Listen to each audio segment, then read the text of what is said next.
of life really bad for me because, I really did feel hopeless.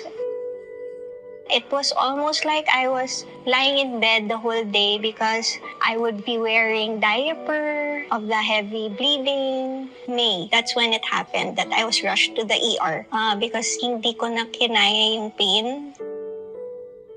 Hi, I'm Nikki Fernando, 42 years old, former OFW and corporate employee, and now a housewife. You could call me the Jill of all trades because I've done so many jobs before I got sick. I was an OFW, doing overtime jobs, overtime work, walang day off, sa Qatar yun. So we worked at the airport. So talagang kayod, you would take the chance to do overtime kasi kailangan mo ng pera for the family. And during that time, senior citizen na yung parents ko. So it was like I was the one providing na rin for them. And then when I got back here to the Philippines, from call center agent, corporate agent, also doing, recreational receptionist. Name all the jobs you can, I did it. Kahit yung mga tiyangge, pinatulan ko na. I was diagnosed with adenomyosis. It's also related to hormonal imbalance, which means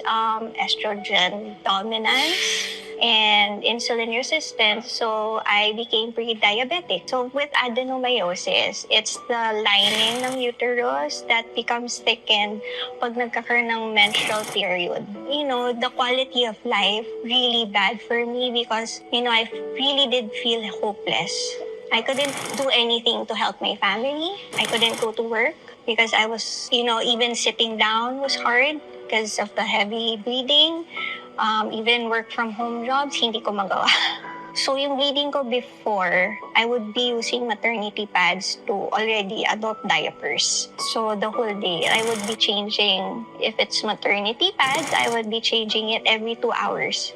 Ganun ka-heavy yung bleeding. So in 2024, May, that's when it happened that I was rushed to the ER because hindi ko na kinaya yung pain, uterus ko or sa puson ko. So even yung mga painkillers hindi na tumatalab. So I had to do so much research, so much of asking the doctors what supplements, what medicine na kailangan ko. And I was very firm with them that I didn't want to do a lot of, chemical. So I researched about it, and then that's when I came across on social media yung JC Organic Barley and JC Premier. I took the JC Organic Barley for several months. I started July of 2025.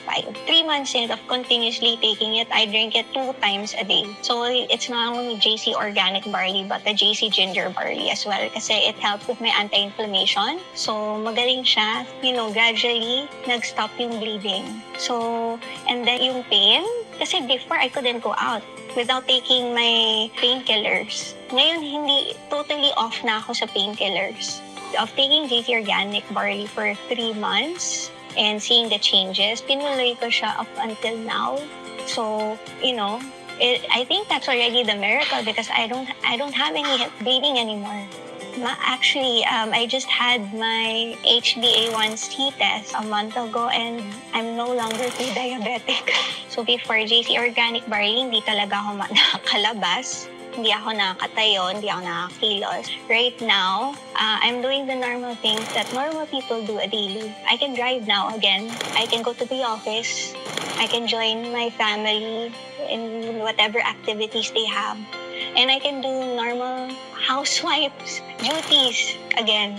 I do wish that more people would take JC Organic Barley. I'm just really happy that I found JC Organic Barley because it transformed my life. Kung ano yung ako dati, kumbaga bumalik na siya ngayon, but better. I am Nikki Fernando. Live longer, live better, every day with JC Organic Barley.